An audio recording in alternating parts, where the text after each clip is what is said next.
Meus queridos irmãos, bom dia. Graça e paz de nosso Senhor Jesus. Eu quero convidá-los nesse momento a abrir a sua Bíblia na Epístola de Paulo aos Colossenses, capítulo 1. Nós leremos dos versos 13 ao 20. Colossenses 1, 13 ao 20.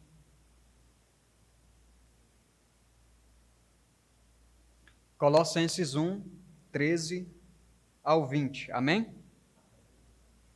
Diz assim a palavra de Deus: Ele nos livrou do poder das trevas e nos transferiu para o reino de seu amado Filho, em quem temos a redenção pelo seu sangue, o perdão dos pecados, o qual é a imagem do Deus invisível, o primogênito de toda criatura, porque nele todas as coisas foram criadas nos céus e na terra, visíveis e invisíveis, sejam elas tronos, ou dominações, ou principados, ou potestades, todas as coisas foram criadas por ele e para ele.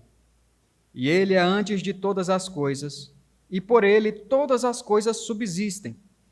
Ele é a cabeça do corpo da igreja, é o princípio e o primogênito dentre os mortos, para que em todas as coisas tenha a preeminência, porque foi do agrado do Pai que nele toda a plenitude habitasse, e que, havendo por ele feito a paz pelo sangue da sua cruz, por meio dele reconciliasse consigo mesmo todas as coisas, tanto as que estão na terra como as que estão no céu.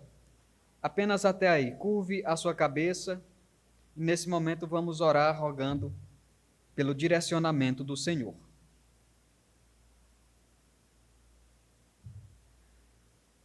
Santo Deus, Pai de nosso Senhor Jesus, é com alegria, ó Deus, que nós agradecemos a Ti por a semana que passou. Muito obrigado, ó Deus, por ter nos sustentado até aqui. Obrigado por ter nos guardado, ó Deus, e nos livrado do mal.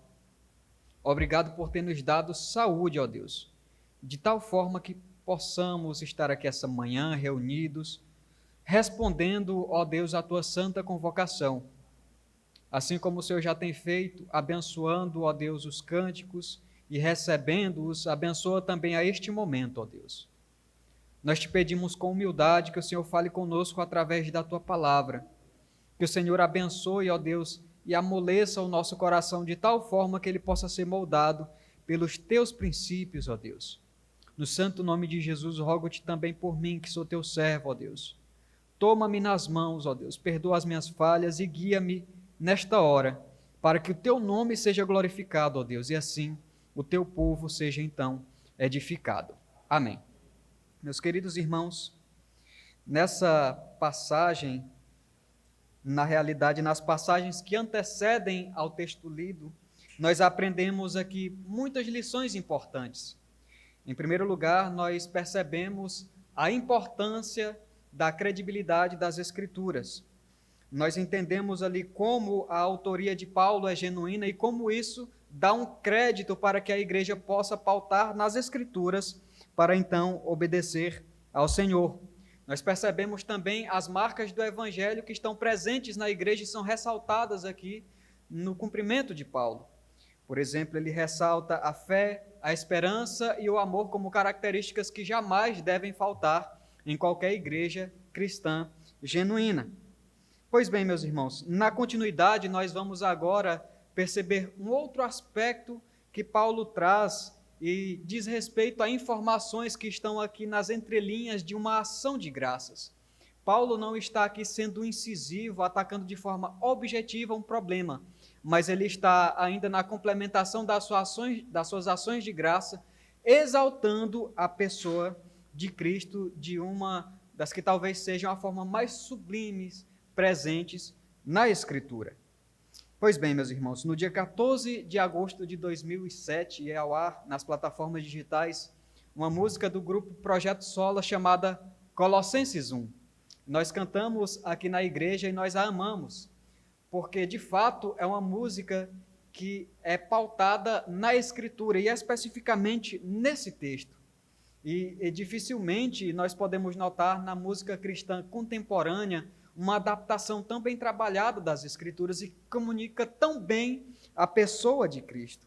Ora, isso na realidade é de suma importância, pois ressalta exatamente uma expressão que foi adotada após a Reforma Protestante e que nós conhecemos como Solus Christo. Cristo como sendo aquele único capaz de reconciliar o pecador com Deus. Então nós percebemos a proeminência de Cristo.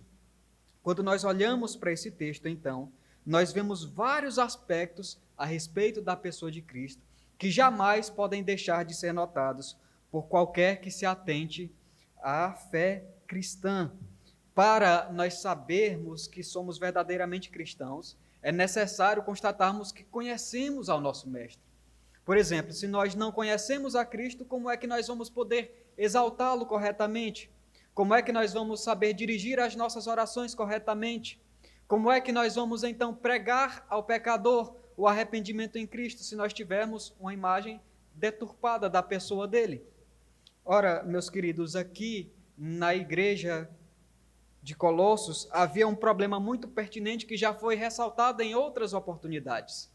A chamada, então, heresia de Colosso, que trazia ali uma mistura de elementos de filosofia com guardas de ritos judaicos e culminava, consequentemente, na imagem deturpada de Cristo. Por exemplo, não atacava-se diretamente a pessoa de Cristo, removendo a necessidade dele para a redenção dos pecados. Todavia, era como se dissessem assim: olha, Cristo verdadeiramente salva, mas só ele não é o suficiente. Você precisa observar as datas do calendário. Você precisa seguir uma dieta alimentar. Logo, adicionava-se práticas que, por assim dizer, complementavam, então, e faziam o homem merecer a salvação com o auxílio de Cristo. Então, ele não era um salvador efetivo, ele era apenas um auxiliador. Então, isso deturpava a imagem de Cristo, de tal forma que Paulo percebe isso quando então recebe o relatório sobre aquela igreja. Então Paulo faz questão de ressaltar nessas palavras quem Cristo é. Então, nas linhas que seguem, nós percebemos aqui exatamente quem Cristo é. E por que isso é tão importante para nós, meus irmãos, para o exercício da nossa fé? Como mencionado anteriormente, quando nós conhecemos a Cristo, nós podemos orar corretamente, nós podemos adorar corretamente e nós podemos também evangelizar corretamente. Todavia, não é assim que acontece muitas vezes no meio social, especialmente no meio cristão contemporâneo, em algumas ditas denominações cristãs.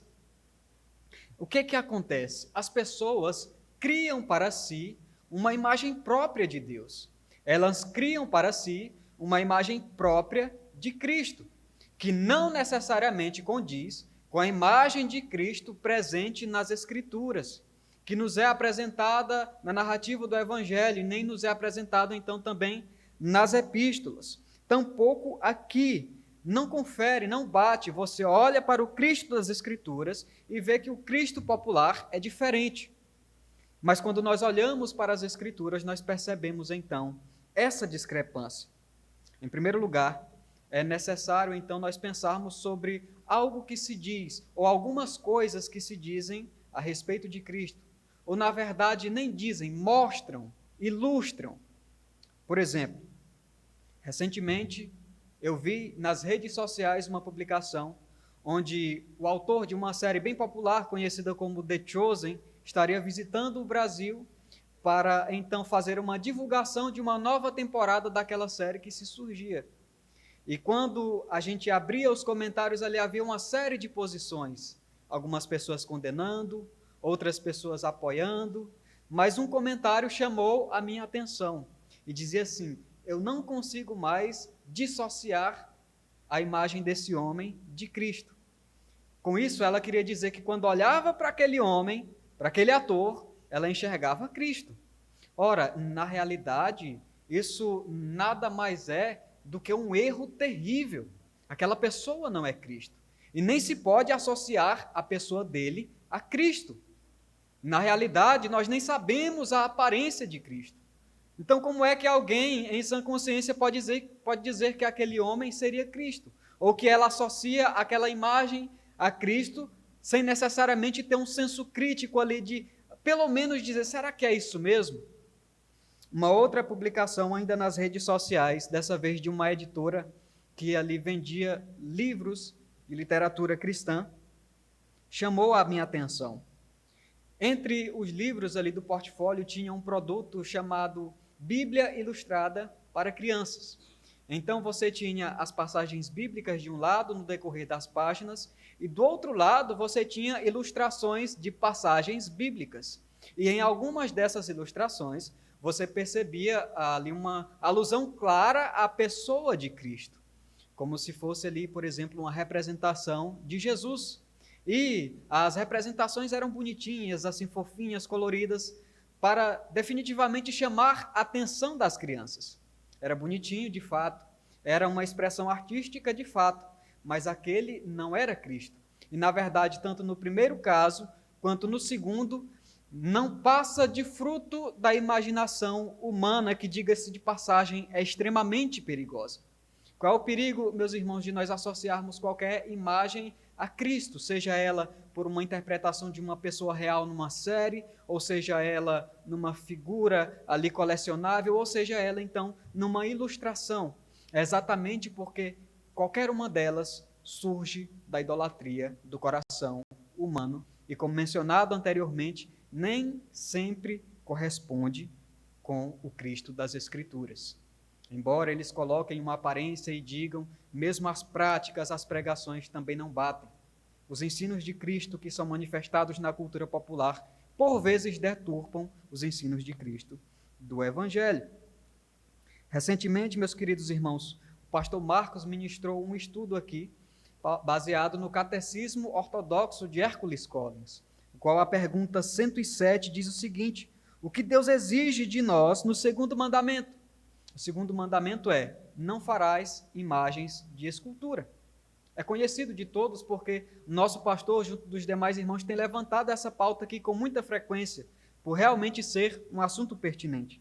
Mas o catecismo dá a resposta: que de alguma forma façamos qualquer imagem de Deus, nem o adoremos de qualquer outro modo, que vá além do que ele ordenou em sua palavra. Deus ordena que nenhuma imagem da Santíssima Trindade seja feita. A imaginação e a criatividade humana não são capazes de conceber a perfeição de Deus. Tampouco são capazes de ilustrar o lado divino de Deus. Vamos supor que alguém tivesse visto Cristo, de fato, em sua pessoa, e tivesse ainda tirado uma foto ou ainda feito uma pintura ali fiel na medida do possível. Essa pessoa ainda não conseguiria ilustrar o lado divino. Era apenas uma fotografia do homem. E o lado divino, como ficaria nessa história? Não há, então, nenhuma aptidão na capacidade artística do homem que torne-o capaz de ilustrar perfeitamente a imagem de qualquer pessoa da Trindade, consequentemente, de Cristo. O homem não foi criado com essa capacidade. Deus não ordena que o homem faça isso nas Escrituras, nem mesmo com o pretexto de adoração ou ainda para ensino, pela didática. Por exemplo, você já viu aquela pessoa que usa um fantoche, ou que usa ainda uma Bíblia ilustrada, ou uma revistinha com as imagens de Jesus e diz assim, porque é mais fácil da criança entender, ou porque é mais fácil da outra pessoa entender? Não é mais fácil, meus irmãos. A bem da verdade, quando nós fazemos isso, ou quando essas pessoas têm essas práticas, elas estão subestimando a capacidade que as pessoas têm e que o Espírito Santo dá de compreender o Deus das Escrituras. Não há necessidade para tal. Fosse necessário, dada a importância do assunto, Deus tinha deixado claramente ordenado na sua palavra. Um terceiro aspecto, ou ainda uma terceira visão, que é muito popular no meio comum, na cultura cristã, não necessariamente na fé cristã genuína, é uma visão de Cristo como não sendo divino, como não sendo Deus, como sendo apenas um homem que foi ali sobremaneira exaltado por Deus, que teve a sua fé e a sua vida e a devoção reconhecidas por Deus. E na realidade, na história cristã, nós tivemos pessoas que ensinaram isso. Por exemplo, no século IV, um presbítero de Alexandria chamado Ário ensinava que Jesus nem sempre existiu, mas que antes ele foi criado. Então, logo ele seria um primogênito num sentido literal de quando nós voltamos aqui para o texto, no versículo 15. Ouça com atenção. O qual é a imagem do Deus invisível, o primogênito de toda a criatura. O enfoque, então, estaria numa interpretação literal da palavra, e talvez até presa à tradução específica aqui. E isso propagou-se ao longo da história, de tal forma que, mesmo hoje, você enxerga grupos que professam essa heresia. E, na realidade, ela é tão fatal que ela compromete um dos pilares fundamentais da fé cristã, que é a Trindade. Ela compromete também o que nós chamamos dentro da teologia de união hipostática, que nada mais é do que a junção da união divina com a natureza humana na pessoa de Cristo, de forma que elas são inseparáveis. Logo, essa não é uma visão do Cristo apresentado nas Escrituras. Nós percebemos, então, que a articulação popular sobre Cristo ela é muito criativa e, por vezes, é herética. Logo, pode tornar-se um erro fatal para qualquer pessoa que recorrer a qualquer imagem da pessoa de Cristo que não seja condizente com a das Escrituras. Agora, afinal, se Cristo não é como nas ilustrações que são mostradas por aí, ou se ele ainda não é como é propagado por alguns grupos que pegam ali a ideia de Ário e colocam ali como sendo apenas um homem comum que foi sobremaneira exaltado. Quando nós olhamos para a Escritura Sagrada, ela nos dá essa resposta. E para tal, nós percebemos, em primeiro lugar, a proeminência de Cristo ou a participação de Cristo na criação. Nós percebemos isso tanto aqui no texto lido quanto em outras passagens da Escritura. Se você observar o verso 16, ele diz o seguinte: porque nele todas as coisas foram criadas nos céus e na terra, visíveis e invisíveis, sejam elas tronos, ou dominações, ou principados, ou potestades, todas as coisas foram criadas por ele e para ele. Se em um outro momento você abrir a Escritura, no Evangelho de João, capítulo 1, dos versos 1 ao 3, você vai encontrar o seguinte, apenas ouça com atenção. No princípio era a palavra, e a palavra estava com Deus, e a palavra era Deus. Ele estava no princípio com Deus. Todas as coisas foram feitas por ele, e sem ele, nada do que foi feito se fez. Uma outra passagem muito pertinente, que não é tão clara quanto as duas anteriores citadas, mas também mostra claramente a presença de Cristo na criação, é Gênesis 2, versículo 6, parte A. E disse Deus: façamos o homem à nossa imagem conforme a nossa semelhança. Mais à frente, já no Novo Testamento, na Epístola aos Hebreus, no capítulo 1, no versículo 2, você vai encontrar também a seguinte declaração do autor: nestes últimos dias falou-nos pelo seu Filho, a quem constituiu herdeiro de todas as coisas, por quem fez também os mundos.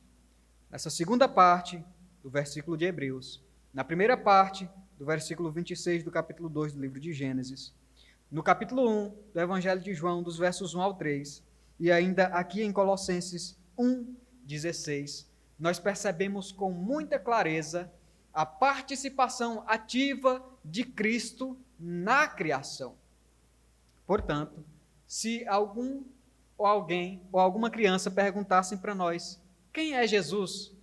Nós poderíamos dizer com muita segurança e clareza: é o Criador de todas as coisas, junto com Deus Pai e com Deus Espírito Santo. Ele estava presente com Deus desde o início. Ele estava presente com Deus na criação. Logo, ele é Deus Criador, junto com o Pai e com o Espírito Santo. Então, meus irmãos, pergunto, como alguém poderia ilustrar o Criador de todas as coisas? Quem pode, pelo menos, conceder uma ideia, ainda que apelando para algo lógico? Pense, por exemplo, na imensidão do universo. Pense na foto mais distante que as câmeras mais modernas da atualidade conseguiram captar lá nos confins do universo. Ainda assim, o homem não é capaz de conceber a realidade daquela imagem. Agora, ora, se algo material e próximo, que segundo a ciência é palpável, manuseável, pode ser visto, não é possível, então, de ser ilustrado, quanto mais, meus irmãos, Deus Criador, quanto mais a pessoa de Cristo. Não é possível, meus irmãos, ilustrar a Cristo. Não é possível conceber a sua perfeição. Logo, para explicá-lo ou para ilustrá-lo, nós precisamos recorrer tão somente às Escrituras, que apontam então para Cristo como sendo Deus Criador junto do Pai e do Espírito Santo. Elas ainda mostram que Cristo também é eterno. Ora, e isso pode ser visto até de uma maneira lógica. Cristo está fora do tempo, como nós conhecemos. Cristo, ele não tem a mesma matéria aqui no sentido de dizer desse plano imediato. É verdade que ele tem a natureza humana plena em todas as suas faculdades, carne e osso, em toda a sua composição física e química. Todavia, quando eu chamo a atenção para esse detalhe, é no sentido de dizer que Cristo, na verdade, ele não foi tão meramente criado como Deus, como surgem alguns, mas antes ele é desde a eternidade, encarna em sua perfeição e logo então, posteriormente, ele é ressurreto e tem o seu corpo glorificado, meus irmãos, mostrando assim uma diferença na proeminência de Cristo. Não há nenhuma evidência bíblica de que Cristo foi criado da maneira como Ario sugeria. Não, ele é eterno, está fora do tempo. Não existe um relógio para ele como existe um relógio biológico para nós. Não existe, ele simplesmente é. Quando nós dizemos que algo foi criado, é necessário presumir que alguém maior ou uma energia maior o criou. Por exemplo, quando nós olhamos para o universo e para a criação, nós percebemos o quão ele é grande. Necessariamente, para se fazer algo maior do que o universo, ou tão grande quanto, é preciso de algo muito maior, muito mais proeminente, muito mais poderoso. O texto bíblico, na realidade, nos ensina que Cristo é desde a eternidade e que ele criou todas as coisas. Isso nos faz constatar com muita clareza que ele é Deus, Criador eterno. Então, meus irmãos, nós podemos concluir com muita clareza. Se questionados quem é Cristo, nós não devemos recorrer à criatividade dos homens, e nem qualquer articulação lógica alguma. Tão somente devemos voltar para as Escrituras e contemplar na narrativa, nas instruções, quem Cristo é, quem Ele é. Logo, meus queridos, uma segunda constatação que nós temos sobre a pessoa de Cristo é o papel de Redentor na criação e que nos é também explicitado aqui no texto. Versos 13 e 14 dizem o seguinte: Ele nos livrou do poder das trevas e nos transferiu para o reino do seu Filho amado, em quem temos a redenção pelo seu sangue, o perdão dos pecados.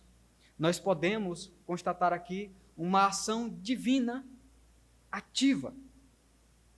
Pense, por exemplo, num grupo de reféns que está sendo mantido em cárcere privado, num local escondido, inacessível, e cujas vidas ali estão inteiramente nas mãos dos sequestradores. O seu alimento depende dos sequestradores, as suas vestes e até as suas outras necessidades mais básicas dependem, então, da boa vontade dos malfeitores. Logo, aquelas pessoas são passivas na situação, são completamente impotentes, incapazes. Significa dizer que possivelmente nada do que elas fizerem surtirá efeito algum, e qualquer tentativa de reação provavelmente então resultará na morte. Agora, imagine que um grupo de operações especiais se dirige até lá, e aquele grupo de operações arromba todas as portas, invade o local, imobiliza então os malfeitores e liberta aquelas pessoas. Nós temos aqui uma ilustração do que é exatamente uma ação ativa e uma ação passiva. A ação ativa, isso é, daquele que se move, seria da parte do grupo de operações. E a ação passiva é aquele de quem recebe a ação, que seria então das pessoas mantidas em cativeiro.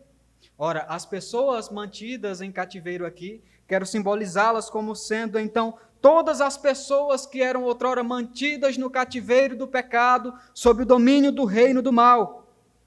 E o grupo de operações especiais aqui quero propor como sendo a imagem de Deus aproximando-se e entrando ali de forma incisiva e resgatando aquelas pessoas do domínio dos sequestradores, do domínio então das forças e das hostes do mal, e então libertando-os, arrebatando-os do poder do pecado. Isso implica dizer, meus irmãos, que aquela ideia de que as pessoas vendem de autolibertação é completamente equivocada. Quando nós olhamos para os crentes de Colossos, alguns deles acreditavam que para complementar a sua salvação era necessário dispor de um conhecimento filosófico muito amplo. Na modernidade, algo semelhante acontece. Por exemplo, você já viu aquele grupo de pessoas que dizem que podem alcançar a redenção ou a salvação tão somente por meio de reflexões filosóficas mais profundas? Elas dizem que podem conhecer o todo, como, por exemplo, a Madame Blavatsky, uma herege que ao longo da história misturou elementos de várias religiões e dizendo que através daquele conhecimento ela poderia então chegar a uma espécie de redenção. Mas isso é equivocado. Conhecimento nenhum pode libertar o homem da escravidão do pecado. Não existe a possibilidade de montar uma estratégia lógica ou num conhecimento filosófico ou mesmo científico e por meio dela alcançar a libertação do pecado. Não. É como alguém que está com as mãos amarradas, os pés amarrados e os olhos vendados, esperando desesperadamente então para que alguém chegue e remova as vendas e corte as cordas que prendem as mãos e os pés. É assim que Deus faz no resgate de pecadores. Quando aqui o texto lido diz que Deus Pai arranca os pecadores do reino das trevas e transfere então para o reino da luz, é exatamente isso que Deus está fazendo, como quem arranca a planta de um solo infértil e depois a planta num canteiro bem adubado. É assim que Deus age, e o meio que ele se utiliza disso é o sacrifício de Cristo na cruz. Isso é evidenciado novamente no versículo 20, meus irmãos. Por exemplo, que havendo por ele feito a paz pelo sangue da sua cruz, por meio dele reconciliasse consigo mesmo todas as coisas, tanto as que estão na terra como as que estão no céu. Perceba que aqui novamente coloca Deus numa posição de ativo, e nós percebemos isso, por exemplo, quando nós olhamos aqui a parte A, havendo por ele feito a paz. Nós podemos aqui tratar de outra forma. Quem fez a paz? O texto diz, Deus. Qual foi o meio que Deus se utilizou? Pelo sangue da sua cruz, isto é, da cruz de Cristo. Quem reconcilia o homem com Deus? O texto mostra, Cristo. Logo, o homem não reconcilia a si mesmo. Ele não tem aptidão natural de se religar com Deus. Deus o resgata e Deus o dá para o Filho. E é assim, então, que a sua vida é implantada no reino de Deus. Essa implantação no reino de Deus, isso é, o ato de Deus arrancar o homem do domínio das trevas e colocá-lo no domínio da luz agora, sob o reino do Filho amado, implica dizer que agora o governo na vida do homem pertence inteiramente a Deus. Exaltando aqui um terceiro aspecto de Cristo, a supremacia. A supremacia de Cristo, na realidade, é colocada aqui em todo o texto, em pequenas nuances. Mas nós vamos perceber que a ideia de Paulo é colocar Cristo como sendo aquele mais relevante entre todas as coisas. Aquele que herdou tudo do Pai e logo aquele que é mais proeminente em tudo. Então, meus queridos irmãos, quando nós olhamos do verso 16 ao verso 18, nós lemos o seguinte: porque nele todas as coisas foram criadas nos céus e na terra, visíveis e invisíveis, sejam elas tronos, ou dominações, ou principados, ou potestades, todas as coisas foram criadas por ele e para ele. E ele é antes de todas as coisas, e por ele todas as coisas subsistem. E ele é a cabeça do corpo da igreja. É o princípio e o primogênito dentre os mortos, para que em todas as coisas tenha a preeminência. Nós temos aqui, meus irmãos, uma ênfase tanto na criação visível quanto na criação invisível. Tanto naquilo que os seus olhos podem ver, quanto também naquilo que os seus olhos não podem ver. E ele apenas não participa da criação, ele também detém da posse delas. Isso fica nítido no final do versículo 16. Observe só a expressão: foram criadas por ele e para ele, indicando aqui que todas as coisas pertencem a ele, sendo ele então soberano de todas as coisas, de toda essa lista que nós vemos aqui. Então, se você pensar em tronos, isso é, em governos por toda a face da terra, foram criados por ele e pertencem a ele. Se você pensar em dominações, em extensões de terra, em principados, em governos menores, foram criados por ele e para ele. Se você ainda pensar em seres angelicais, como diz o texto, e a palavra potestades aqui refere tanto a bons e maus, também foram criadas por ele e pertencem a ele. Isso, meus irmãos, ressalta uma verdade gloriosa que é difícil de engolir para muitas pessoas: o soberanio de Cristo sobre todas as coisas. Essa soberania sobre o governo dos homens e sobre a força dos maus costuma não ser bem recebida entre as pessoas, porque elas acreditam em um tal de liberdade libertária, onde os seres celestiais ou ainda também os seres humanos dispõem de livre escolha a bel prazer.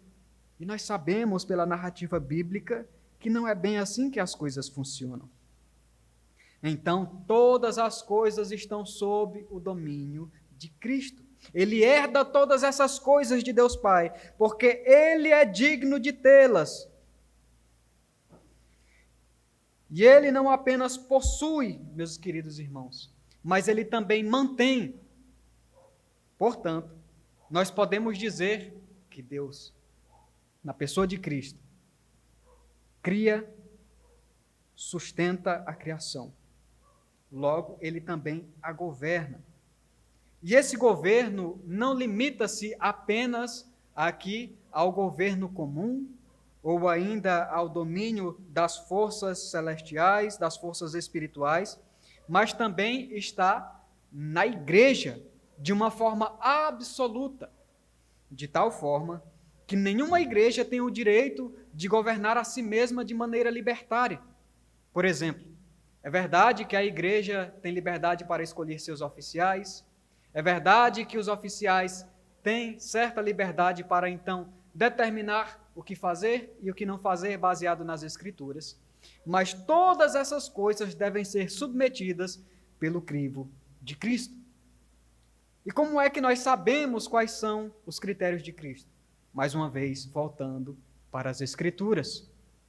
Portanto, a igreja não deve ser orientada por algum tipo de ideia de trazer, então, alguma espécie de entretenimento para as pessoas, para chamar a atenção, ou ainda fazer programações pautadas em suas satisfações pessoais, ou em outras palavras, porque eu gosto, porque eu quero. Não. A igreja deve olhar para a Escritura e pensar, porque foi assim que Cristo ordenou. De uma forma mais aplicativa, por exemplo, nós poderíamos pensar como Cristo ordenou o culto. Nós vemos claramente na palavra de Deus, e se nós voltarmos até o Antigo Testamento, nós podemos ver salmos como canções sendo entoadas, a palavra sendo lida e a palavra então sendo declarada. Nós não temos outros elementos além desses. Nós temos ainda coisas ali que também dizem respeito à oferta para o sustento. Mas você não vai ver, por exemplo, peças teatrais, você não vai ver ainda exposição de filmes com a prerrogativa de ser algo mais didático, não. Tão somente a proclamação da palavra, porque foi o meio que Deus escolheu para então se fazer conhecido pelo seu povo.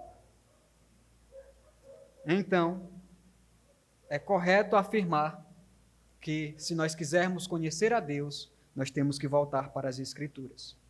Pense, por exemplo, nos versos que antecedem aqui, especialmente a partir do verso 9, quando Paulo está falando as razões da sua oração. Ele diz: por esta razão, nós também, desde o dia que o ouvimos, não cessamos de orar por vós e desejar que sejais cheios do conhecimento da sua vontade em toda a sabedoria e entendimento espiritual, para que possais andar dignamente diante do Senhor, agradando-lhe em tudo, sendo frutíferos em toda boa obra e crescendo no conhecimento de Deus, fortalecidos com todo o poder, segundo sua gloriosa força, em toda a paciência e longanimidade, com alegria, dando graças ao Pai que nos fez dignos de sermos participantes da herança dos santos na luz. Perceba como a linguagem de Paulo destaca aqui algumas vezes a importância de conhecer a vontade de Deus, a importância do entendimento espiritual. Você já viu aquela pessoa que tenta exaltar a pessoa do Espírito em detrimento do conhecimento da palavra e diz o seguinte: a letra mata, referindo-se a um estudo da Bíblia e de repente ao estudo de teologia, mas o Espírito vivifica, então, referindo-se a uma vida de oração fervorosa, a jejum ou a práticas religiosas que na cabeça dela pressupõem serem superiores. Não, meus irmãos, conhecimento e sabedoria é exatamente deter aquilo que Deus revelou nas Escrituras.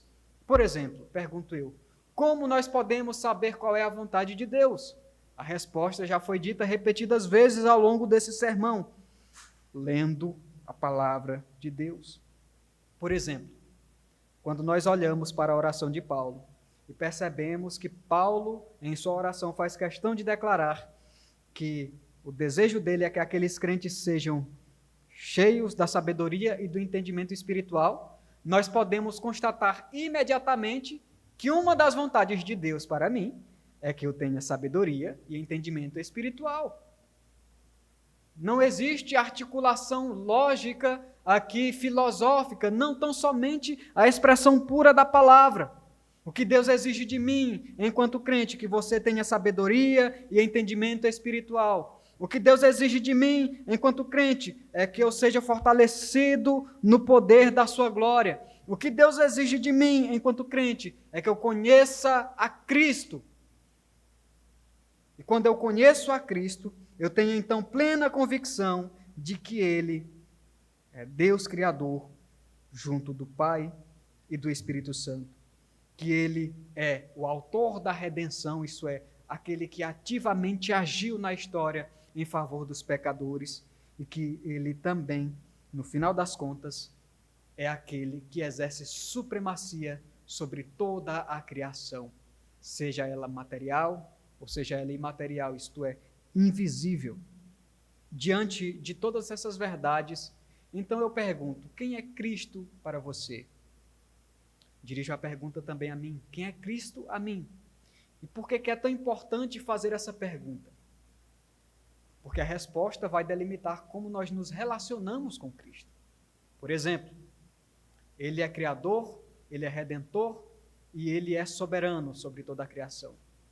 Se é assim, e Ele também exerce a sua soberania sobre a sua igreja, no final das contas, o que Ele é para mim?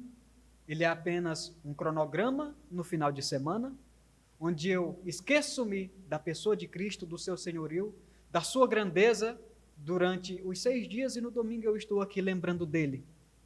Eu não tenho um tempo de qualidade com Deus em leitura da palavra e nem em oração. Esqueço-me de Cristo no meu trabalho. Ele é reduzido à imagem do que nós vemos na cultura cristã popular. Cristo, para mim, é semelhante a um personagem de filme ou série. Cristo, para mim, é aquela ilustração que nós vemos por aí em tirinhas e em livros, ou Ele, para nós, é o nosso Criador, é o nosso Redentor e o nosso Governante Supremo. Nós devemos ativamente buscar tratá-lo de maneira digna. E quando nós percebemos aqui esse trecho da canção, esse trecho da Escritura, e nós percebemos que é uma canção que nem sabemos sequer a autoria, nós percebemos a importância da exaltação de Cristo e da sua proeminência em nossas vidas. Quão glorioso seria se todas as canções cristãs atuais exaltassem a Deus, ao Espírito Santo e a Cristo como Cristo é exaltado aqui nesse trecho, colocando-o no patamar digno, onde ele verdadeiramente está, e não como sendo um servo do homem. Portanto, meus irmãos, Cristo deve ser tratado como Criador soberano, como nosso Redentor, rendendo então gratidão em nossos corações por uma libertação que jamais alcançaríamos, e por fim, então, o nosso dirigente, o nosso capitão, aquele que dirige a nossa vida pessoal, em nosso culto pessoal, na leitura da palavra e nas orações, mas também dirige a sua igreja triunfante ao longo da história. Curve a sua cabeça e vamos então orar, rogando para que Deus nos dê sabedoria para sempre entronizar Cristo da maneira que Ele merece. Poderoso Deus e Pai, agradecemos a Ti essa manhã por ter falado conosco. Agradecemos, ó Deus, por esse cântico que está registrado na Tua palavra, que nem sequer sabemos a autoria, ó Deus. Não sabemos se Paulo, ou não sabemos se utilizou de uma canção da igreja cristã que já existia naquela época, mas isso deixa para nós a lição, ó Deus, de que o autor é menos importante do que o conteúdo, bem como o demais restante das Escrituras. Nós percebemos então a Tua proeminência, Senhor, e nós rogamos para que o Senhor abra o nosso coração e nos conduza a colocá-lo em primeiro lugar em tudo. Livra-nos, ó Deus, das armadilhas do cristianismo popular, que os nossos corações não sejam pegos em armadilhas, ó Deus, que tentam associar ilustrações da criatividade humana com a Tua grandeza. Não. Mas que nós possamos recorrer à Tua palavra para perceber o quão o Senhor é grande e digno de glória e adoração. Nos ajuda, ó Deus, a viver sob o Teu governo, a buscar a Tua vontade na Tua palavra e deter de conhecimento e sabedoria espiritual, iluminados pelo Teu Espírito Santo. Abençoe-nos, ó Deus, de maneira que os nossos cânticos exaltem a Ti sobremaneira, assim como esse, para que assim, ó Deus, a Tua igreja seja edificada com as verdades da Tua palavra e o nosso coração, ó Deus, fique cheio de alegria por então receber essas verdades. Que o Senhor não venha a ser apenas um programa no final de semana, mas que o teu senhorio se demonstre em nossas vidas todos os dias, Senhor. De domingo a domingo, governa-nos, ó Deus. Ilumina-nos com teu Espírito Santo. Planta em nós sede da tua palavra, ó Deus, para que assim possamos andar de maneira digna diante de ti, frutificando e glorificando o teu santo nome. Em nome de Jesus nós te pedimos e por fé te agradecemos. Amém. Meus queridos irmãos, passo a palavra então para o pastor Marcos, que estará trazendo os avisos e considerações finais.